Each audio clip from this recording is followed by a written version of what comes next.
இன்னைக்கு நம்மளோட சேனல்ல உங்களுக்காக நான் என்ன படம் கொண்டு வந்திருக்கேன் அப்படின்னா 2015 வெளியான தி சர்க்கிள் அப்படிங்கிற ஒரு வெறித்தனமான படத்தை தான் கொண்டு வந்திருக்கேன். அண்ட் மேபி இந்த படத்தை நீங்க நிறைய சேனல்ல பாத்துருக்கலாம். ஆனா என்னோட வாய்ஸ்ல ஒரு டைம் கேட்டு பாருங்களேன், கண்டிப்பா இந்த படம் உங்களுக்கு ரொம்ப பிடிக்கும். அண்ட் அதே மாதிரி இன்னைக்கு இந்த படத்தோட கதை பத்தி எதுவும் டிஸ்கஸ் பண்ண வேணாங்க, டைரக்டா வீடியோக்குள்ளே போயிடலாம். பட் அப்படி போறதுக்கு முன்னாடி மறக்காம இந்த வீடியோக்கு லைக் தட்டி விட்டுருங்க. அப்படியே நம்ம சேனல்ல சோசியல் மீடியால ஃபாலோ பண்றதுக்குள்ள ஃபாலோ பண்ணிக்கோங்க. கூடவே சப்ஸ்கிரைப் பண்ணாதவங்க சப்ஸ்கிரைப் பண்ணுங்க. மறக்காம பக்கத்தில் கூடிய பெல் ஐகானை கிளிக் பண்ணிக்கோங்க.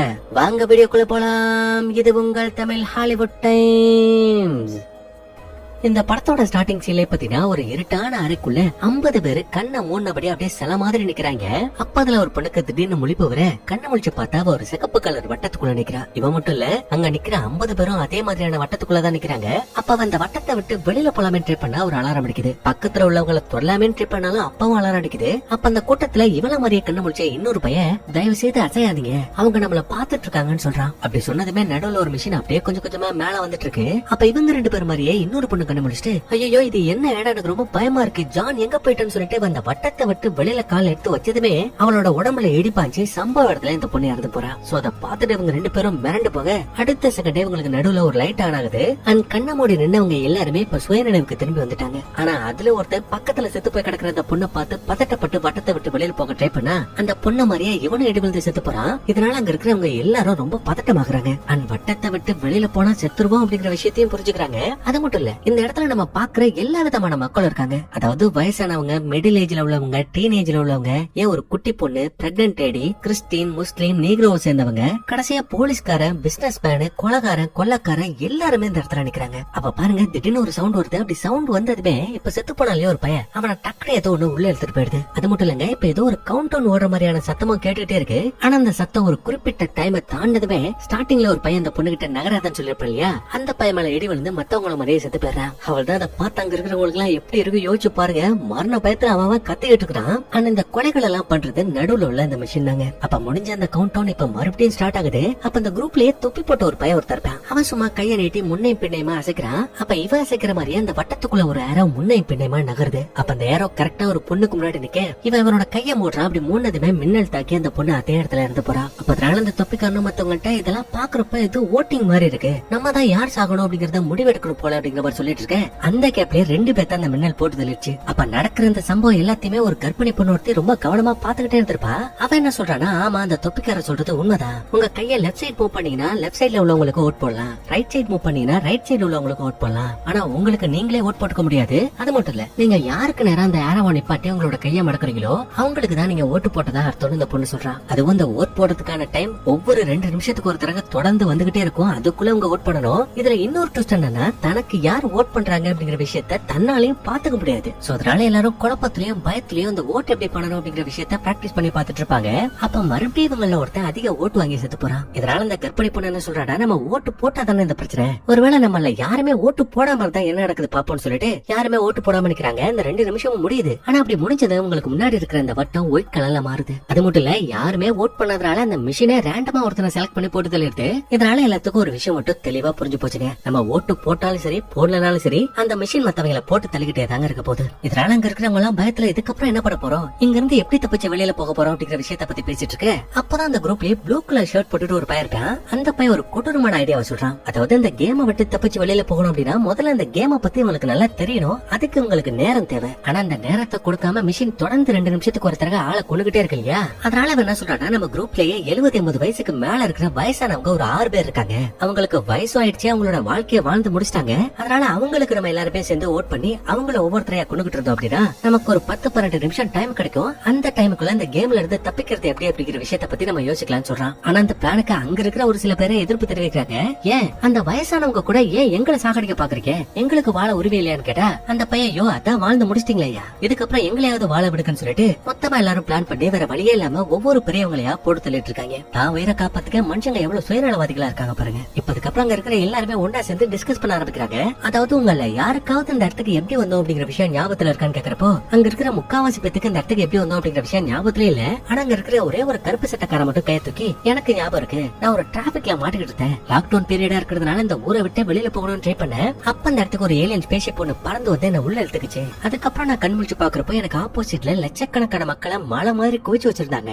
ஆனா அதே இடத்துல என் கூட இன்னொருத்தரும் இருந்தாங்கன்னு சொல்றான். அப்ப மத்தவங்கள அது யாரு, அது ஏலியனான்னு கேட்டா இல்ல அவன் மனுஷன் சொல்றான். அப்ப அந்த கேப்ல இங்க இருக்கிறவங்க எல்லாம் ஓட் போட்டு 3 பெரியவங்களை கொண்டுட்டாங்க. அப்ப நாலாவதா இன்னொருத்தர குழப்பலாமே பாக்குறப்போ அவர் இது மாதிரி ப்ளீஸ் ஒரே ஒரு நிமிஷம் வெயிட் பண்ணுங்க, எனக்கு ஒரு விஷயம் ஞாபகத்துக்கு வந்துருச்சு. அந்த கருப்பு சட்டக்காரன் ஸ்பேஸ்ஷிப் குள்ள ஒரு மனுஷனை பார்த்தான்னு சொன்னா இல்லையா, அது வேற யாரும் கிடையாது, நான் தான். நானும் அந்த ஸ்பேஸ்ஷிப் குள்ள இருந்தேன்னு சொல்லிட்டு இருக்காரு. அப்ப மத்தவங்களும் ஹோ அப்படியா, அந்த இடத்துல நீங்க என்னத்த பாத்தீங்க, அங்க ஏலியன்ஸ் இருந்துச்சான்னு கேட்டா இவரும் ஆமா அந்த இடத்துல நான் நிறைய ஏலியன்ஸ பார்த்தேன், அது பார்க்கவே பயங்கரமா இருந்துச்சு, பச்சை கலர்ல இருந்துச்சு, ரொம்ப உயரமா இருந்துச்சு அப்படி இப்படின்னு கதையை விட இவர் தான் உயிரை காப்பாத்திக்கணும் அப்படிங்கிறதுக்காக அதாவது மாதிரி போய் சொல்லிட்டு இருக்காரு அப்படிங்கிற விஷயத்த கண்டுபிடிச்சாங்க. அது மட்டும் இல்ல அந்த கருப்பு சட்டக்காரன் கிட்ட இவனத்தான் நீ அந்த ஸ்பேஸ்ஷிப்ல பாத்தேன்னு கேட்டா அவன் இல்லன்னு சொல்லிடுறான். இதனால மத்தவங்க ஓட் போட்டு இந்த பெரியவரை கொண்டுறாங்க. இப்ப அடுத்ததா யார ஓட் பண்ணி சாகடிக்கலாமே ட்ரை பண்றப்போ அந்த லிஸ்ட்ல வயசான ஒரு லேடி இருப்பாங்க.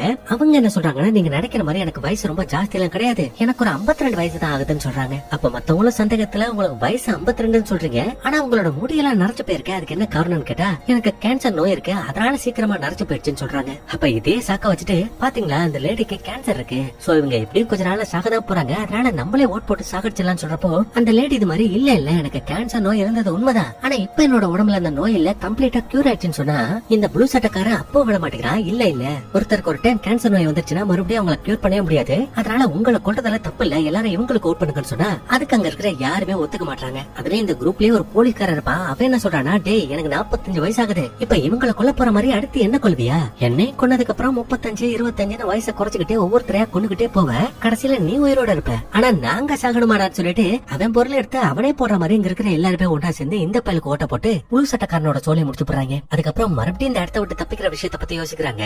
அப்ப இந்த கேன்சர் நோய் இருக்கிற இந்த தொப்பி போட்ட லேடி இருக்காங்க இல்லையா, அவங்க இது மாதிரி இந்த ஏலியன்ஸ் எல்லாம் நம்மள எதுக்காக ஃபர்ஸ்ட் சூஸ் பண்ணாங்க அப்படிங்கிற விஷயத்த நம்ம கண்டுபிடிக்கணும், நமக்குள்ள ஏதாவது தொடர்பு இருக்கா அப்படிங்கிற விஷயத்த நம்ம கண்டுபிடிக்கணும்னு சொல்லிட்டு அங்க கிரீன் கலர் டிஷர்ட் போட்டு ஒரு லேடி இருப்பாங்க. அவங்க கிட்ட நீங்க யாரு உங்களை பத்தி சொல்லுங்கன்னு கேட்டா அந்த அம்மா சரியான ஓட்டவையா இருக்கும் போல ஏதோ ஆபீஸ்ல செல்ஃப் இன்ட்ரோடக்ஷன் கொடுக்க சொன்ன மாதிரி வளவளவளான்னு பேசிட்டே இருக்கு. அந்த கேப்ல டைமிங் முடிஞ்சு அந்த மிஷின் இந்த அம்மாவை போட்டு தள்ளிடுது. இதனால அங்க இருக்கிறவங்க எல்லாம் என்ன முடிவு பண்றாங்கன்னா, எப்பா யாரோட பேரும் யாருக்கும் தெரியணும் அப்படிங்கிற அவசியமே கிடையாது, அதனால சிம்பிளா சுருக்கமா நீங்க யார் அப்படிங்கிற விஷயத்த சொல்லி முடிக்கன்னு சொல்லவும் அங்க ஒரு ஹஸ்பண்ட் அண்ட் ஒய்ஃப் இருப்பாங்க. அதுல அந்த ஹஸ்பண்ட் இது மாதிரி எங்களுக்கு கல்யாணம் ஆகி ஒரு 7 வருஷம் ஆகுது, எங்களுக்கு ஒரு குழந்தை இருக்கு, உங்கள யாருக்காவது எங்க 2 பத்தியும் ஓட் பண்ணி சாகடிக்கணும்னு நினைச்சீங்கன்னா தயவு செய்து என்ன சாகடிங்க, என் ஒய்ஃபை விட்டுருங்கன்னு கெஞ்சிரா. இதனால அங்க இருக்கிற ஒரு சில பேர் பாவப்பட்டு இவங்களை கொள்ளாம அங்க வயசான ஒரு பாட்டி இருப்பாங்க, அவங்களுக்கு ஓட் போட்டு அந்த பாட்டியை போட்டு தள்ளிடுறாங்க. அதுக்கப்புறம் அவனுங்க பேசுற விஷயம் எதுவுமே புரியாம அங்க தொப்பி போட்டு ஒரு ஆள் நின்னுட்டு இருப்பாரு. அவர்கிட்ட ஐயோ என்ன நீ எதுவும் பேசாம இருக்க, நீ ஏதாவது பேசுன்னு சொன்னா இவரும் பேசுறாரு, ஆனா ஸ்பானிஷ் மொழியில பேசுறதுனால மத்தவங்க யாருக்குமே புரியல. அப்ப அவருக்கு பக்கத்துலயே ஒரு பொண்ணு நிப்பா, அந்த பொண்ணு அவர் பேசுற விஷயம் எல்லாத்தையும் டிரான்ஸ்லேட் பண்ணி சொல்ல அப்பதான் அவரு இல்லீகலா திருட்டு பாஸ்போர்ட்டை வச்சு யூஎஸ் குள்ள வந்திருக்காரு அப்படிங்கிற விஷயம் தெரிய வருது. இதை தெரிஞ்சதுமே டைப் கட்டிட்டு அங்க ஒரு பிசினஸ் மேன் இருப்பான். அவன் என்ன சொல்றானா, இவனுங்க தான் நம்ம நாட்டோட சாபக்கேடு, இவன மாதிரி அடிக்கடி திருட்டுத்தனமா நம்ம நாட்டுக்குள்ள நிறைய பேர் வர்றதுனாலதான் நமக்கு சரியான வேலை வாய்ப்பு கிடைக்க மாட்டேங்குது, சரியான சாப்பாடு கூட கிடைக்க மாட்டேங்குது, அதனால இவனை கொண்டா நம்ம பிரச்சனை எல்லாம் தீர்ந்துடும் சொல்லிட்டு எல்லாரும் இந்த தொப்பி போட்டவனுக்கு ஓட்டு போடுங்க அப்படிங்கிற மாதிரி பிசினஸ் மேன் சொல்லிட்டு இருக்கான். ஆனா மத்தவங்க எல்லாம் பாவப்பட்டு இவனை கொல்லாம பக்கத்துல உள்ள இன்னொரு லேடியை கொண்டுறாங்க. அதுக்கப்புறம் இந்த குரூப்லயே ஒரு போலீஸ்காரர் இருப்பா, அவங்க டாட்டு போட்டுருக்கிற ஒரு பையல பார்த்துட்டு டேய் நீ யார் அப்படிங்கிற விஷயம் இப்பதான் எனக்கு ஞாபகத்துக்கு வருது, நீ உன்னோட கேர்ள் ஃபிரெண்டே கொலை பண்ணிட்டு ஜெயிலுக்கு போனவன் தானே அப்படின்னு கேட்டா அந்த பையன் ஆரம்பத்துல ஒத்துக்கவே மாட்டான். ஆனா அதுக்கப்புறம் துருவி கேட்டதுக்கு அப்புறம் ஆமா என்னோட கேர்ள் ஃபிரெண்ட் என்ன சீட் பண்ணிட்டா, அதனால அவளை அடிச்சு கொன்னுட்டேன்னு இந்த பையன் சொல்றான். அவள்தான் இந்த ஒரு காரணத்தை வச்சு எல்லாரும் ஓட்டு போட்டு இந்த டாட்டு போட்ட பையனோட சோலையை முடிச்சு போறாங்க. அதுக்கப்புறம் அவங்க எப்படி யோசிக்கிறாங்கன்னா, இந்த இடத்துல இருக்கிறவங்க நல்லவங்களா கெட்டவங்களா அப்படிங்கிற அடிப்படையில நம்ம ஓட் போடுவோம் அப்படிங்கிற மாதிரி யோசிச்சு அந்த குரூப்லயே ஒரு முஸ்லீம் லேடி இருப்பாங்க. அவங்கள பார்த்துட்டு இவங்க கண்டிப்பா ஒரு தீவிரவாத கும்பலை சேர்ந்தவங்களா தான் இருப்பாங்க, அதனால இவங்களை நம்ம கொண்டுலான்னு சொல்லிட்டு பேச வாய்ப்பே கொடுக்காம அந்த பையலுக்கு ஓட்ட போட்டு அவங்கள கொண்டுறாங்க. அப்ப அந்த குரூப்லயே கருப்பணத்தை சேர்ந்த ஒரு பையன் இருப்பான். அவன் என்ன சொல்றானா, டேய் உங்க எல்லாத்துக்கும் ஒரு நல்ல ஐடியா ஒண்ணு சொல்லவா, என்ன பாருங்களேன் நான் கருப்பணத்தை சேர்ந்தவன், நான் மட்டும் கிடையாது, இந்த மாதிரி இங்க நிறைய பேர் இருக்காங்க, அதனால இந்த முஸ்லீம் கிறிஸ்டின் வயசானவங்க கெட்டவங்க நல்லவங்க எல்லாத்தையும் கொண்டு அடுத்து கருப்பணமா இருக்கிற எங்களை கொன்னுடுங்க அப்படிங்கிற மாதிரி சொல்ல அங்க இருக்கிற எல்லாருமே அதை பாருங்க நாங்க நிறைய பிடிச்சவங்களா கிடையாது, ஏதோ எங்களுக்கு தெரிஞ்சு நாங்க கெட்டவங்கன்னு யாரெல்லாம் நினைக்கிறோமோ அவங்களுக்கு தான் ஓட்ட போட்டு சாடிக்கிறோம் அப்படிங்கிற மாதிரி சொல்லிட்டு இருக்கேன். இந்த போலீஸ்கார வாயை வச்சுட்டு சும்மா இருக்க வேண்டியதானே, அவன் இது மாதிரி தேவையில்லாம அங்க இருக்கிற கருப்பணத்தை பத்தி தப்பா பேச பதிலுக்கு அவங்க காண்டாயி ஓட்ட போட்டு இந்த பயலோட சோழியை முடிச்சு போறாங்க. அப்ப அந்த குரூப்லயே ஒரு மிலிட்டரி ஆபீசர் இருப்பான். அவன் என்ன சொல்றானா, ஐயோ இப்படியே கொலை பண்ணிட்டே போனீங்கன்னா எப்படியே நம்மங்கிறது தப்பிச்சு வெளியில போறது, முதல்ல நம்மள இங்க யாரு கூட்டிட்டு வந்தா யார் அந்த கேம் எல்லாம் விளையாடுறா அப்படிங்கிற விஷயத்த நம்ம கண்டுபிடிக்கணும், அதுக்கு நம்ம ஒற்றுமையா இருக்கணும், அப்படி ஒற்றுமையா இருந்தா தான் இந்த விஷயத்த கண்டுபிடிக்க முடியும்னு சொல்லிட்டு இவன் ஒரு சூப்பரான ஐடியாவை சொல்றான். சொல்றான். அதாவது நம்ம எல்லாரும் மொத்தமா ஒருத்தருக்கு ஓட்டு போறதுக்கு பதிலா நம்ம ரைட் சைடுல இருக்கிற ஒவ்வொருத்தருக்கா நம்ம ஓட்ட போடுவோம். அப்படி ஓட்டு போட்டா 2 நிமிஷம் கழிச்சு என்ன நடக்குது அப்படிங்கிற விஷயத்த பாக்கலாம்னு சொல்றப்போ எல்லாரும் அதுக்கு சரின்னு ஒத்துக்கிட்டு ரைட் சைடுல உள்ளவங்களுக்கு மட்டும் தொடர்ந்து ஓட்டு போட்டுக்கிட்டே இருப்பாங்க. ஆனா டை கட் அந்த பிசினஸ் மேன் மட்டும் சரியான கிரிமினல் பயலா இருப்பான் போல. அவன் என்ன பண்றானா, இந்த கேம்லயே தப்பிச்சு வெளியில போறதுக்கு அதிக சான்ஸ் இருக்கிறது இந்த கர்ப்பிணி பொண்ணு மட்டும் தான். அதனால முதல்ல அவளுக்கு ஓட்ட போட்டு அவளை கொண்டுருவோம்னு சொல்லிட்டு இந்த பையன் ஓட்ட போட அத அந்த கருப்பு சட்டக்காரன் பார்த்துட்டு இந்த பொண்ணை காப்பாத்த இன்னொரு கண்ணாடிக்காரனுக்கு ஓட்ட போறான். இதனால ஓட்ட டிரால முடிஞ்சு 2 பேத்தோட தலையில லைட் எரியுது. இதனால மறுபடியும் இவங்க ஓட்டு போட வேண்டிய ஒரு சிச்சுவேஷன் வருது. அதனால மத்தவங்க எல்லாம் அந்த கர்ப்பிணி பொண்ணு மேல பாவப்பட்டு பக்கத்துல நின்று அந்த கண்ணாடிக்காரனை கொண்டுறாங்க. அப்ப இந்த மிலிட்டரிக்கார இது மாதிரி எல்லாரையும் நம்ம ரைட் சைடு தானே ஓட்டு போடணும், ஆனா லெப்ட் சைடு உள்ள 2 பேத்துக்கு எப்படி ஓட்டு விழுந்துச்சுன்னு கேட்டா அப்பதான் அந்த கருப்பு சட்டக்காரன் சொல்றான், அது மாதிரி இந்த டைப் போட்ட பையன் அந்த கர்ப்பிணி பொண்ணை கொல்ல ட்ரை பண்ணா, அதனாலதான் அவங்களை காப்பாத்த அந்த கண்ணாடிக்காரனுக்கு நான் ஒரு ஓட்ட போட்டு விட்டேன்னு சொல்றான். அப்ப பாருங்க, இந்த குரூப்லயே கேன்சர் வந்த கிழவி இருக்கும் இல்லையா, அந்த கிழவி இந்த கருப்பு சட்டக்காரன் கிட்ட இவன் இனிமே ஹீரோனே சொல்லிக்கலாம். அவங்கிட்ட இது மாதிரி சரிப்பா அந்த பிசினஸ் மேன் கர்ப்பிணி பெண்ணுக்கு ஓட்டு போட்டதாகவே இருக்கட்டும், நீ எதுக்காக மாத்தி ஓட்டு போட்டு அந்த பொண்ணை காப்பாத்துறேன்னு கேட்டா இவன் இது மாதிரி ஏன்னா அந்த பொண்ணு கர்ப்பமா இருக்காங்க, அவங்க பழக்கணும்னு நினைச்சேன், அதான் அவங்களை காப்பாத்துறேன்னு சொல்றான். அப்ப இந்த பிசினஸ் மேன பாருங்க எவ்வளவு சுயநலமா பேசுறான் பாருங்க. இந்த பாருங்கப்பா, நடக்கிறது ஒரு கேம். இந்த கேம்ல நம்ம எல்லாருமே சாதாரண மனுஷங்க தான். இதுல கர்ப்பிணி சின்ன பொண்ணு பெரியவங்கன்னு பாரபட்சமே பார்க்க கூடாது. அதனால நான் ஓட் போட்டு இந்த கர்ப்பிணி பொண்ணையும் சின்ன பொண்ணையும் சாகடிக்க போறேன். என் கேங்ல யார் வந்து சேர்றீங்கன்னு கேட்டா இவனோட பேச்சை கேட்டு சில பேர் இவனோட கேங்ல வந்து சேர்றாங்க. அப்ப இந்த கர்ப்பிணி பண்ணி சின்ன பண்ணி காப்பாத்தணும்னு சொல்லிட்டு நம்ம ஹீரோவோட கேங்ல சில பேர் வந்து சேர்றாங்க. இப்ப அதுக்கப்புறம் இந்த 2 கேங்கும் ஒன்னா சேர்ந்து மாறி மாறி ஓட் பண்றாங்க. அப்படி பண்ணதுல இந்த டைம் டிராவ் ஆகி 3 பேத்தோட தலையில லைட் எரிஞ்சிட்டு இருக்கு. இதனால நம்ம ஹீரோவோட கேங்க எப்படியோ கஷ்டப்பட்டு நடுவுல நின்று அந்த பழுக்கு ஓட்ட போட்டு இவங்க 2 பேத்தோட உயிரை காப்பாத்துறாங்க. அப்ப அந்த பிசினஸ் மேன் என்ன சொல்றான் பாருங்க, ஓ அப்படி கஷ்டப்பட்டு அந்த கர்ப்பிணி பொண்ணையும் சின்ன பொண்ணையும் காப்பாத்தணும்னு நினைக்கிறீங்கல்ல, அப்ப உங்களை காப்பாத்த யாராவது வாலண்டியர்ஸ் இருக்கீங்களா, நீங்களே முன் வந்து அவங்களுக்காக உங்களோட உயிரை கொடுப்பீங்களான்னு கேட்டா எல்லாரும் அப்படியே சைலண்டா நிக்கிறாங்க. அப்பதுல ஒரே ஒரு குட்டி பையன், அவனுக்கு ஒரு 16 வயசு தான் இருக்கும், அவன் கைய தூக்கி நான் வரேன் எல்லாரும் ஓட் போட்டு என்ன கொள்ளுங்க, ஆனா அவங்க 2 பேத்த விட்டுருங்கன்னு சொல்லவும் இத கேட்டு ஒரு கை இல்லாத பையன் ஒருத்தர் இருப்பான். அவன் இது மாதிரி இல்ல அவனுக்கு 16 வயசு தான் ஆகுது, அதனால ஒன்னும் எங்களால ஓட் போட்டு எல்லாம் சாகடிக்க முடியாதுன்னு சொல்லிட்டு இருக்க. அப்ப பக்கத்துல நிக்கிற பிசினஸ் மேன பாருங்க, டேய் அவன் தான் சாகணும்னு முன்னு வந்து நிக்கிறான்ல, அப்புறம் என்னத்துக்கிட்ட அவனை தடுத்து நிப்பாட்டுறீங்க, பேசாம அவனுக்கே ஓட்ட போட்டு அவனை சாகடிச்சலாம்னு சொல்றப்போ இத கேட்டு அங்க நிக்கிற கோட் போட்டவன் பத்தி தான், தயவு செய்து அந்த பையனை எதுவும் பண்ணிடாதீங்க, அவனுக்கு பதிலா நான் சாகரேன்னு சொல்லிட்டு அப்படியே வட்டத்தை விட்டு வெளியில போக அவள் தான் அவரோட சோழி முடிஞ்சு. ஆனா அவர் செத்ததுக்கு அப்புறமா அந்த பிசினஸ் மேன் மறுபடியும் யாராவது வாலண்டியர்ஸ் இருக்கீங்களான்னு கேட்டா அங்க இருக்கிற ஒருத்தரும் கை தூக்க மாட்டேங்கிறான். ஆனா அந்த குட்டி பையன் மறுபடியும் முன்னாடி வந்துட்டு இந்த டைம் கண்டிப்பா யாராவது சாகத்தான் வேணும், சோ அதனால நீங்க எனக்கு ஓட் போடலன்னா கூட பரவாயில்ல, நானே வெளியில போயிட்டு செத்து போயிடுறேன் அப்படிங்கிற மாதிரி சொன்னா இந்த பிசினஸ் மேனுக்கு சந்தோஷம் தாங்கல. டே தம்பி நீ ஒரு ஹீரோடா, ஒரு வேலை இந்த இடத்த விட்டு நான் வெளியில போயிட்டேன்னா என்னோட பிள்ளைக்கு உன் பேர் தான் நான் வைப்பேன்னு சொல்ல அந்த பையன் வட்டத்தை விட்டு வெளியில போய் செத்தே போயிடுறான். இத பாத்துட்டு அந்த பிசினஸ் மேனும், ஸ்காட் நீ உண்மையாவே ஒரு சூப்பர் ஹீரோ தான்டா, உன் பேரை கண்டிப்பா என்னோட பிள்ளைக்கு நான் வைப்பேன்டான்னு சொல்லிட்டு இருக்கேன். பக்கத்துல நிக்கிறவன், டேய் அவன் பேரு ஸ்காட் இல்லடா ஷான், அவன் சொன்ன பேரை கூட உனக்கு சரியா ஞாபகத்துல வச்சுக்க தெரியல,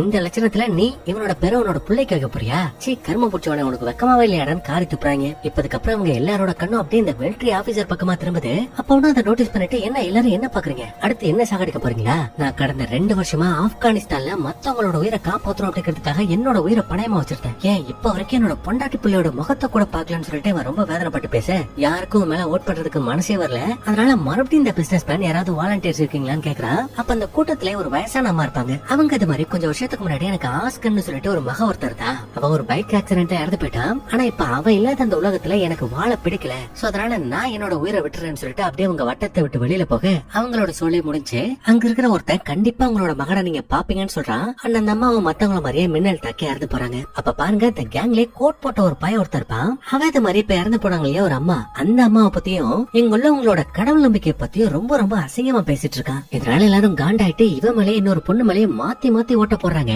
அப்படி போட்டதுல இந்த ஓட்ட டிராவ் ஆகி 2 பேத்து மேலே லைட் எரியுது. அப்ப பாருங்க கன்ஃபார்ம் இந்த கோட் போட்ட பையன் தான் சாக போறான்னு நினைச்சா அவனோட லக்கு பக்கத்துல இருந்த இன்னொரு பொண்ணு செத்து போறா. அப்ப பாருங்க இவனுக்கு இன்னும் அடுத்த 2 நிமிஷம் டைம் இருக்கு, அந்த 2 நிமிஷத்துல கொஞ்சம் நல்லவனா நடிச்சிருந்தா கூட பரவாயில்ல பாப்பட்டு விட்டுருப்பாங்க. ஆனா அந்த பையன் அப்ப கூட அடங்காம இவனுக்கு பக்கத்துல ஒரு பொண்ணு இருப்பா, அந்த பொண்ணு கிட்ட நீ தப்பான தொழில் பண்றவ தானு கேட்டா அவ இல்ல நான் அப்படிப்பட்ட பொண்ணு இல்லங்கிறா. ஆனா அந்த பொண்ணு அப்படி சொல்லியும் விடாம மறுபடியும் அந்த பொண்ணை போட்டு டார்ச்சர் பண்றா. இல்ல எனக்கு தெரியும் நீ தப்பான தொழில் பண்றவதான், ஏன்னா உன்னை அந்த மாதிரியான வீடியோஸ்ல கூட பாத்திருக்கேன்ற மாதிரி சொல்லவும் எல்லாருக்கும் செம காண்டாயிடுது. அதனால மொத்த பேரும் இந்த பையன் மேல ஓட்ட போட்டு இந்த பையனோட சோழியை முடிச்சு போடுறாங்க. அதுக்கப்புறம் இந்த கேங்லயே ஒரு கிழவ ஒருத்தர் இருப்பான், அவன் என்ன சொல்றானா, பேசாம நம்மள நம்பி ஒரு குடும்பம் இருக்குல்ல, அந்த குடும்பத்துல இருக்கிறவங்க எண்ணிக்கையை வச்சு நம்ம அடுத்த ஆளை சூஸ் பண்ணலாம். இப்ப என் குடும்பத்தை எடுத்துக்கிட்டீங்கன்னா என் பொண்டாட்டி புள்ள பேரம் பேத்தின்னு ஒரு 7 பேர் இருக்காங்க. அது மாதிரி உங்க ஃபேமிலில எத்தனை பேர் இருக்காங்கன்னு கேட்டா ஒருத்தர் 12ங்கிறான், ஒருத்தர் 26ங்கிறான். அப்ப அந்த கிழவனை என்னடா காமெடி பட்டிருக்கேன், சரி ஓகே அந்த எண்ணிக்கை கூட வேண்டாம், இங்க யார் யாருக்கெல்லாம் குழந்தை இருக்கோ அவங்கள விட்டுட்டு குழந்தை இல்லாதவங்கள நம்ம கொண்டுலாம்னு சொல்றான். சொல்றான். அப்ப அங்க உள்ள எல்லாருமே எனக்கு குழந்தை இருக்குன்னு சொல்லிட்டு இருக்காங்க. அப்ப அந்த பிசினஸ் மேனுக்கு இருக்கிற ஒரு பொண்ணை பார்த்து உனக்கு குழந்தை இருக்கான்னு கேட்டா அந்த லேடி ஆமா எனக்கு ஒரு மகன் இருக்குன்னு சொல்றான். அப்ப அந்த பையனும் சரி உங்களோட ஹஸ்பண்ட் என்ன வேலை பாக்குறான்னு கேட்டா அந்த லேடிக்கு பயங்கரமா கோவருது. எதுக்கு இப்ப என்னோட பர்சனல் லைஃப் பத்தி எல்லாம் கேக்குறீங்கன்னு கேட்டா இந்த பையன் விடுறதாவே இல்ல, தொடர்ந்து இந்த பொண்ணு கிட்ட கேள்வியா கேட்டுக்கிட்டே இருக்கான். அப்ப அந்த பொண்ணு வேற வழி இல்லாம தான் ஒரு ஓரின சேர்க்கையாளர் அப்படிங்கிற விஷயத்த சொல்லிடுறா. அப்படி சொன்னதுமே இந்த பையன் அந்த லேடிய ரொம்ப அசிங்கமா பேசுறான். அதாவது உனக்கு உயிரோட இருக்கிறதுக்கு அருகதே இல்ல, இது மாதிரி இந்த ஓரின சேர்க்கையாளர்களே ரொம்ப அசிங்கமானவங்க, கேவலமானவங்க, ஒன்ன மாதிரிதான் உன்னோட பொண்ணு இருக்குன்னு தப்பா பேச எல்லாரும் ஓட்ட போட்டு இந்த பையனோட சொல்லி முடிச்சு போறாங்க.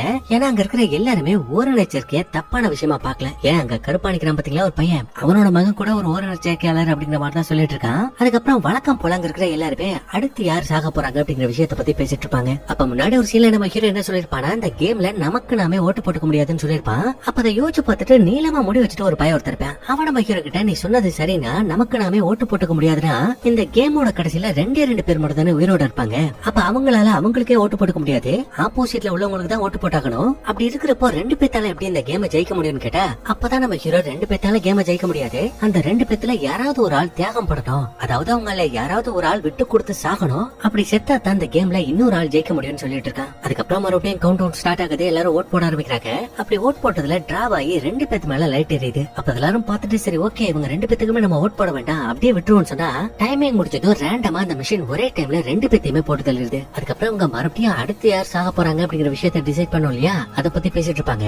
அப்ப அந்த குரூப்ல இருக்கிற கிழமை என்ன பேசுறான் பாருங்களேன், அதாவது இந்த டைம் நம்ம வாழ்ற அந்த சொசைட்டிக்கு யார் யாரெல்லாம் பயனுள்ளவங்களா இருக்காங்களோ அவங்கள விட்டுட்டு நம்ம மத்தவங்களுக்கு ஓட்டு போடுவோம் அப்படிங்கிற மாதிரி சொல்லிட்டு இருக்கான். ஆக்சுவலி இவன் எதுக்காக அதை சொல்றானா, இவன் ஏதோ ஒரு பெரிய பேங்க்ல வேலை பாக்குறான் போல, அதனால என்னால நிறைய மக்கள் பயனடைஞ்சிருக்காங்க, நான் நிறைய பேத்துக்கு லோன் வாங்கி கொடுத்திருக்கேன், இந்த லோனை வச்சு நிறைய பேர் பிசினஸ் பண்ணி பெரிய பெரிய பணக்காரன் ஆயிட்டாங்க, அதனால நான் இந்த சொசைட்டிக்கு முக்கியமா தேவை, அதனால தயவு செய்து என்ன ஓட்டு போட்டு சாகடிச்சிடாதீங்கன்னு சொல்றான். அப்ப அவங்க பேசிட்டு இருந்த கேப்ல பத்தினா கோட் போட்ட பையில அந்த மின்னல் போட்டு தெளிச்சு அதுக்கப்புறம் அங்க இருக்கிற அந்த மொத்த டீமுமே ரெண்டா பெரியுது. அதுல இந்த கர்ப்பிணி பொண்ணையும் குட்டி பொண்ணையும் காப்பாத்தணும்னு சொல்லிட்டு நம்ம ஹீரோவோட டீம்ல சில பேரும் இல்ல அவங்களை கொன்னையாகணும்னு சொல்லிட்டு இந்த சடையனோட டீம்ல சில பேர் சேர்ந்துக்கிறாங்க. ஆனா ஸ்டார்டிங்ல இருந்து பாத்துட்டு இருக்கோம் இல்லையா ஒரு ஹஸ்பண்ட் அண்ட் ஒய்ஃப், அவங்க ரெண்டு பேரும் மட்டும் எந்த டீம்லயும் சேராம இவங்க மட்டும் தனியா இருப்பாங்க. அத நம்ம ஹீரோ பாத்துட்டு இதை பாருங்க நீங்க ரெண்டு பேரும் எங்களோட டீமுக்கு ரொம்ப முக்கியம், ஏன்னா அந்த குட்டி பொண்ணையும் கர்ப்பிணி பொண்ணையும் நம்ம காப்பாத்தணும், அதனால எங்களோட டீம்ல வந்து சேர்ந்துக்கோங்கன்னு ஹீரோ சொல்றான். அதுக்கு இந்த கிழவனும் நீளமா முடி வச்சிருக்கிற பையில என்ன சொல்றாங்க பாருங்க, அப்ப இந்த லேடியும் குட்டி பொண்ணும் சாக கூடாதுன்னா நம்ம எல்லாருமே சாகணுமா, ஏன் உங்களுக்கு குழந்தை இல்லையா, நீங்க உயிரோட வெளியில போக கூடாதா, அதனால நீங்க அவங்களோட டீமுக்கு எல்லாம் போக கூடாது, எங்களோட டீம்ல வந்து சேர்ந்துக்கோங்கன்னு இவங்க பேசிட்டு இருக்க அந்த பஜட் சவுண்ட் கேக்குது. அதனால எல்லாரும் மாத்தி மாத்தி ஓட்டு போட்டதுல தொப்பி போட்டுக்கிட்டு ஸ்பானிஷ் மொழி பேசுவார் இல்லையா அவரும் அந்த குட்டி பொண்ணும் டிராவல வந்து மாட்டிப்பாங்க. அப்ப அந்த கிழவனும் மத்தவங்களும் சேர்ந்து எப்படியாவது ஓட்ட போட்டு இந்த குட்டி பொண்ணை சாகடிக்கலாமே ட்ரை பண்றப்போ அந்த தொப்பி போட்ட ஆள் நல்ல மனுஷனா இருப்பான் போல, அதனால அந்த பொண்ணோட உயிரை காப்பாத்துறதுக்காக அவன் வட்டத்தை விட்டு வெளியில வந்து இவனோட உசுரை விட்டுருவான். அப்ப அந்த கிழவனை பாருங்க, அந்த பொண்ணு மிஸ் ஆயிட்டலன்னு சொல்லிட்டு ரொம்ப வருத்தப்படுறான். அப்ப அந்த மிலிட்டரி ஆபீசர் பாத்துட்டு டேய் மனுஷனாடா நீ அந்த குட்டி பொண்ணை கொல்ல முடியலன்னு சொல்லிட்டு இவ்வளவு வருத்தப்படுற, இதே இந்த இடத்துல உன்னோட மகளும் பேத்தி இருந்தா இப்படிதான் ரியாக்ட் பண்ணுவியாடா அப்படின்னு கேட்டா அவ அதை பத்தி எல்லாம் கவலைப்படுற மாதிரியே தெரியல. என்ன சொல்றானா, இங்க நடக்கிறது ஒரு கேம், இந்த கேம்ல நம்ம எல்லாருமே சமந்தான், இப்படி இருக்கிறப்போ அந்த கர்ப்பிணி பொண்ணுக்கும் குட்டி பொண்ணுக்கும் மட்டும் நீங்க ஓட்ட போட்டு அவங்களே காப்பாத்திக்கிட்டதுக்கு அப்படின்னா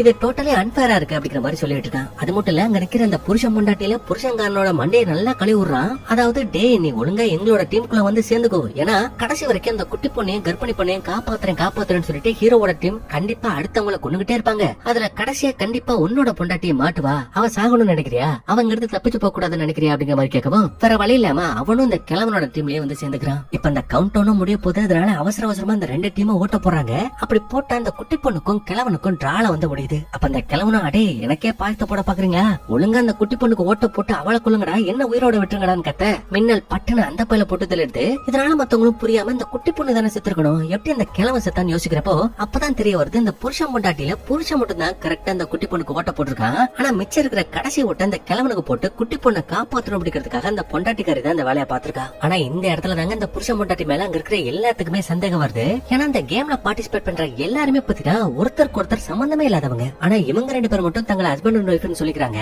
அதுவும் பக்கத்துல இருக்காங்க. அதனால இவங்க சந்தேகத்துல இவங்க உண்மையாவே ஹஸ்பண்ட் அண்ட் ஒய்ஃப் அப்படிங்கிற விஷயத்த செக் பண்ணணும் அப்படிங்கிறதுக்காக ரெண்டு பேத்துக்கிட்டயுமே மாறி மாறி கேள்வி கேட்டுட்டு இருக்காங்க. ரெண்டு பேரும் கரெக்டா தான் பதில் சொல்றாங்க. ஆனா படத்தோட ஸ்டார்டிங்ல இங்க இருக்கிற ஒவ்வொருத்தரோட பேரை சொல்லுங்கன்னு கேக்குறப்போ இந்த புருஷங்காரன் அவனோட பேர் சொல்லிருப்பான். அந்த பேர் என்ன அப்படிங்கிற விஷயத்த பொண்டாட்டிக்காரி கிட்ட கேட்டா அவர் திருன்னு முழிக்கிறா. அப்ப அவங்க என்னவா முழிக்கிற, அவன் புருஷன் தானே அவன் பேரே உனக்கு தெரியாதான்னு கேட்டா அப்பதாங்க அவ ஒரு பெரிய உண்மையை சொல்றான். அதாவது இவளுக்கு கல்யாணம் ஆயிடுச்சு, ஒரு குழந்தை இருக்கிறது என்னமோ உண்மைதான், ஆனா பக்கத்துல நிக்கிற அந்த பயல யாருன்னே தெரியாது, ஏன் அந்த பயலோட பேரு கூட அவளுக்கு தெரியாது. அப்ப எதுக்காக பச்சையா போய் சொன்னீங்கன்னு இவனுங்க கேட்டா அப்பதான் அந்த பொண்ணு சொல்றா, இது மாதிரி இந்த கேம் ஆரம்பிச்சதுக்கு அப்புறமா இவன் தான் சொன்னா, நம்ம 2 பேரும் மட்டும் புருஷ முட்டாட்டின்னு நம்மள சொல்லிக்கிட்டோம்னா கண்டிப்பா அங்க இருக்கிறவங்க எல்லாத்துக்கும் நம்ம மேல பரிதாபம் ஏற்படும். அதை வச்சு நம்ம சாகாம தப்பிச்சிடலாம்னு சொன்னா. அதனாலதான் என் குழந்தைய நான் மறுபடியும் பாக்கணும் அப்படிங்கிறதுக்காக அவன் சொன்னதுக்கு ஒத்துக்கிட்டேங்கிறா. ஆனா இவ சொன்ன அந்த விஷயத்த அந்த புருஷங்கார ஒத்துக்க மாட்டான். இல்ல இந்த விஷயத்த நான் சொல்லல, இவ தான் சொன்னா. இவ தான் மத்தவங்கள போய் சொல்லி ஏமாத்த சொன்னான்னு சொல்ல, பக்கத்துல உள்ள அந்த லேடி இல்ல நான் சொல்லலன்னு சொல்லிட்டு அழ ஆரம்பிச்சிருவாங்க.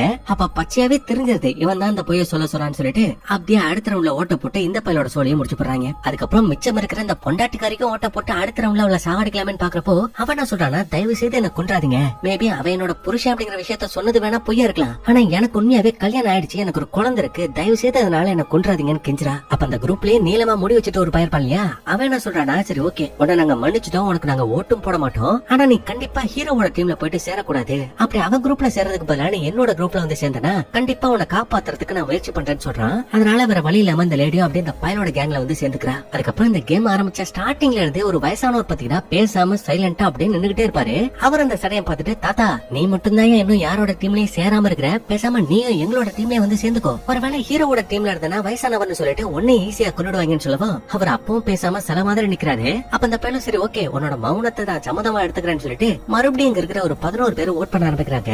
அப்படி ஓட் பண்ணதுல இந்த சடையனோட சேர்த்து மொத்தமா 5 பேர் இப்ப டிராவல வந்து நிக்கிறாங்க. இதனால இந்த சடையனுக்கு உசுரே போயிடுது. ஐயோ இந்த டைம் நம்ம தாண்டா சாக போறோம்னு நினைச்சா ரீ ஓட்டிங் பண்ணதுல நல்ல வேலையா இவன் மட்டும் பொழைச்சுக்கிட்டான். ஆனா அவன் கூட இருந்த 4 பேர் இறந்து போயிட்டாங்க. இப்ப மொத்தமா இந்த கேம்ல உயிரோட இருக்கிறது 7 பேரு. இந்த 7 பேத்துல 4 பேரு நம்ம ஹீரோட டீம், 3 பேர் இப்ப இந்த சடையனோட கேங். சோ இப்ப மட்டும் நம்ம ஹீரோ நினைச்சானா கண்டிப்பா இந்த சடையனோட டீம்ல இருக்கிறவங்கள ஈஸியா கொண்டுலாம். அதனால அந்த பையன் என்ன பண்றானா, அந்த கர்ப்பிணி போட்டுக்கிட்டே ஓட்ட கேக்குறான். அதாவது நீ மட்டும் எங்களோட டீம்ல வந்து சேர்ந்துக்கிட்டனா கண்டிப்பா நான் உன்னை காப்பாத்துறேன், இந்த இடத்த விட்டு தப்பிச்சு போறதுக்கு ஹெல்ப் பண்றேன் அப்படிங்கிற மாதிரி சொல்லிட்டு இருக்கான். ஆனா அதுக்கு இந்த கர்ப்பிணி பொண்ணு ஒத்துக்கவே மாட்டா. அப்பதெல்லாம் பாத்துட்டு இருந்த அந்த 7 பேர்த்துல ஒருத்தன் பாத்தீங்கன்னா, எப்பாடே நீங்க பண்ற அந்த கொடுமையில என்னால பாக்கவே முடியல, கேட கொட்டு சாவுங்கடான்னு சொல்லிட்டு இவன் வட்டத்தை விட்டு வெளியில போயிடுறான். இதனால அந்த சடையனுக்கு சந்தோஷம் தாங்கல. ஏன்னா இப்ப மொத்தமா இருக்கிறது 6 பேரு. அதுல 3 பேரு நம்ம ஹீரோவோட டீம், 3 பேரு இந்த சடையனோட டீம். அப்ப அந்த சடையனும் ஹீரோ கிட்ட, டேய் இதெல்லாம் எதுக்காகடா நீ பண்ற, யாருக்காகடா பண்றேன்னு கேட்டா, எனக்கு அந்த குட்டி பொண்ணு அந்த பிரெக்னன்ட் லேடி இவங்க 2 பேத்துல யாராவது ஒருத்தர் உயிரோட இருக்கணும், அதுக்காக தான் நான் போராடிட்டு இருக்கேன்னு சொல்றான். அப்ப அந்த சடையனு ஓகே அவங்க 2 பேத்தை தான் நீ காப்பாத்த போறேன்னா நீ பேசாம உன்னோட உயிரை விட்டுரு, உன் உயிரை விட்டு அவங்க 2 பேத்தோட உயிரை காப்பாத்துன்னு சொன்னா இவன் ஒத்துக்க மாட்டான். டேய் என்ன நான் போனதுக்கு அப்புறமா அவங்க 2 பேத்த நீ போட்டு தரலான்னு பாக்குறியா, வேணும்னா ஒண்ணு பண்ணுவோம், உனக்கு ஓகேன்னா சொல்லு, நீ நானும் சேர்ந்து இந்த வட்டத்தை விட்டு வெளியில போய் செத்து போயிடலாம், அதுக்கப்புறம் நான் நினைச்ச மாதிரியே அவங்க 2 பேரும் உயிரோட இருப்பாங்கன்னு கேட்டா அந்த சடையன் ஆடி போயிடுறான். இல்ல எனக்கு இந்த பிளான் பிடிக்கலன்னு சொல்லிடுறான். அதுக்கப்புறம் ஹீரோவை கன்வின்ஸ் பண்ணி இதை பாருப்பா அந்த கேமை முடிச்சே ஆகணும், அதனால என்னோட டீம்ல நான் ஒரு ஆளை கொடுக்குறேன், அந்த ஒய்ஃப் இருக்காங்கல்ல அவங்களுக்கு நீ ஓட் போட்டுக்கோ, அதே மாதிரி இந்த குட்டி பொண்ணுக்கு நான் ஓட் போட்டு அவளை கொண்டுறேன் அப்படிங்கிற மாதிரி சொன்னா அதுக்கு நம்ம ஹீரோ ஒத்துக்கிறான். ஆனா அந்த சடை என்ன சொல்றானா, ஒருவேளை ஓட் போடுறேன்னு சொல்லிட்டு நீங்க என்ன ஏமாத்திட்டீங்கன்னா என்ன பண்றது, அதனால ஒவ்வொருத்தரா தனித்தனியா ஓட்டு போடுங்கன்னு சொல்லவும் எல்லாரும் அதே மாதிரியே ஓட்டு போடுறாங்க. ஆனா ஆரம்பத்துல இருந்தே பேச்சு மூச்சு இல்லாம ஒருத்தர் சைலண்டா நிப்பார் இல்லையா, அவரோட டர்ன் வந்ததும் அவர் அமைதியாவே நிக்கிறாரு, யாருக்கும் ஓட்டும் போட மாட்டேங்கிறாரு. இதனால அந்த சடையனு யோ கிளவா ஓட்ட போடியா டைமிங் முடிய போதியான்னு கத்தி கத்தி பாக்குறான். ஆனா அவர் கடைசி வரைக்கும் ஓட்டே போடுறதுனால அதிக ஓட்டுவாங்கன்னா அந்த லேடி, அதாவது அந்த ஒய்ஃப் இருப்பாங்க இல்லையா அவங்க மின்னல் அடிபட்டு செத்து போறாங்க. சோ அதுக்கப்புறமா அந்த பரட்ட தலையில அந்த மனுஷனை புடிச்சு கண்ணா அப்படின்னு திட்டிட்டு இருக்கேன். அப்பதான் ஹீரோ சொல்றா, இல்ல இவர் இந்த கேம்ல மட்டும் இல்ல ஸ்டார்டிங்ல இருந்து இவரை நான் பாத்துக்கிட்டே தான் இருக்கேன், இவர் யாருக்கும் ஓட்டு போட்டதே கிடையாது, அதனாலதான் என்னமோ இப்ப வரைக்கும் இந்த மிஷின் வரை எதுவும் பண்ணாம இருக்கு, மேபி இதுதான் அவரோட ஸ்ட்ராட்டஜியா இருக்கணும் அப்படிங்கிற மாதிரி சொல்லிட்டு இருக்கேன். இதை கேட்ட அந்த பரட்ட மட்டையிலும் ஆமால ஒருவேளை நீ சொல்றது கூட உண்மையா இருக்கலாம், அதனால இந்த டைம் நம்ம என்ன பண்ணுவோம், நம்ம எல்லாரும் ஒன்னா சேர்ந்து இந்த பெரியவருக்கு ஓட்ட போடுவோம், அப்படி ஓட்ட போட்டு இவர் ஒரு வேளை சாகாம இருந்தாரு அப்படின்னா நம்ம எல்லாருமே இந்த இடத்த விட்டு தப்பிச்சு போக வாய்ப்பு இருக்குன்னு சொல்லிட்டு மொத்த பேரும் இவருக்கு ஓட்ட போடுறாங்க. அப்ப நம்ம ஹீரோ பாருங்க அந்த கர்ப்பிணி பொண்ணுகிட்ட கண்ணாலே செய்கை காட்டி அந்த பெரியவருக்கு ஓட்ட போடாதீங்க, இந்த சடையனுக்கு ஓட்ட போட்டு இவனை போட்டு தருங்கன்னு சொல்லவும் அப்படியே அவங்க ஓட்ட தூக்கி இவனுக்கு போட்டுறாங்க. டைமிங் முடிஞ்சது அந்த சடையனோட சொல்லி முடிஞ்சு. இப்ப அதுக்கப்புறம் மிச்சம் இருக்கிறது அந்த குட்டி பொண்ணு, கர்ப்பிணி, பெரியவரு, கடைசியா நம்ம ஹீரோ மட்டும் தான். அப்ப நம்ம ஹீரோவை வேற வழி இல்ல, நம்ம அடுத்ததா ஓட்ட போட்டு அந்த பெரியவரை தான் சாகடிக்கணும்னு சொல்லிட்டு இருக்கு. அந்த கர்ப்பிணி பொண்ணும் பெரியவர்கிட்ட நாங்க உங்களுக்கு ஓட் போடலாமா, உங்களுக்கு அது ஓகேவா அப்படிங்கிற மாதிரி கேட்டு பாக்குறா. ஆனா அப்பவும் அந்த மனுஷன் அதுக்கு பதிலே சொல்லல. அதனால வேற வழியே இல்லாம எல்லாரும் ஓட்ட போட்டு அந்த பெரியவரை கொண்டுறாங்க.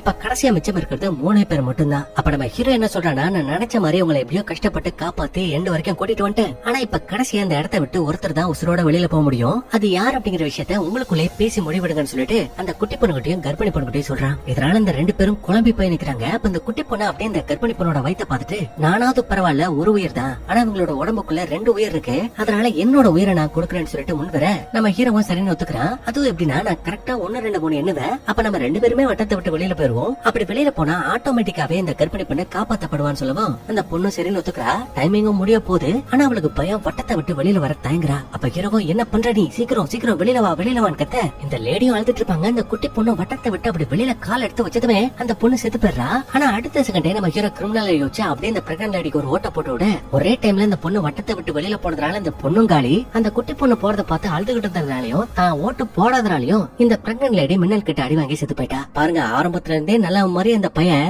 இப்ப கிளைமேக்ஸ்ல எப்படிப்பட்ட ஒரு வில்லனா மாறிட்டான் பாருங்க. இப்ப உனதுக்கு அப்புறம் இந்த ஏலியன்ஸ் கிட்ட மாதிரி போதுமா, இது உங்களுக்கு போதுமா, நீங்க நினைச்ச மாதிரி ஒருத்தர நான் உங்களுக்கு கிடைச்சிட்டேன்ல, இப்ப என்ன ரிலீஸ் பண்ணுங்க, இந்த கேம்ல இருந்து என்ன வெளியில கூட்டிட்டு போங்கன்னு சொன்னா இங்க தாங்க ஒரு ட்விஸ்ட்.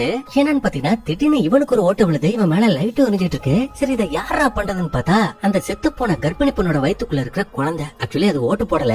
இப்ப கடைசியா மிச்சம் இருக்கிறது அந்த பொண்ணோட வயித்துக்குள்ள இருக்கிற குழந்தை அண்ட் இந்த பையன் மட்டும் தான். சோ இந்த ரெண்டு பேத்துல யாராவது ஒருத்தர் இன்னொருத்தருக்கு ஓட்டு போட்டு கொண்டுட்டு தான் அந்த இடத்த விட்டு தப்பிச்சு வெளியில போக முடியும். ஆனா அதுல கண்டிப்பா அந்த பொண்ணோட வயித்துக்குள்ள இருக்கிற குழந்தையால ஓட்டு போட முடியாது இல்லையா? அதனால ஹீரோ கொஞ்சம் கூட யோசிக்காம அந்த பொண்ணோட வயித்துக்குள்ள இருக்கிற குழந்தைக்கு ஓட்ட போட்டு அந்த குழந்தையை கொண்டுட்டு அப்படியே இந்த கேமை விட்டு ஜெயிச்சு வெளியில போறான். அப்படி போனவன் கண்ணு முழிச்சு பார்த்தா இப்ப அவன் பூமியில இருக்கான். உனக்கு ஆப்போசிட்ல ஒரு மிகப்பெரிய ஏலியன் ஸ்பேஸ்ஷிப் பறந்து போயிட்டு இருக்கு. ஒன்னு ரெண்டு மட்டும் இல்லங்க, நூத்துக்கணக்கான ஸ்பேஸ்ஷிப் அங்க இங்கமா சுத்திட்டு இருக்கு. அண்ட் இவன் மட்டும் இந்த கேம்ல ஜெயிக்கல. இவன மாதிரி எக்கச்சக்கமான பேர் இந்த கேம்ல ஜெயிச்சு மறுபடியும் பூமிக்கு வந்திருக்காங்க.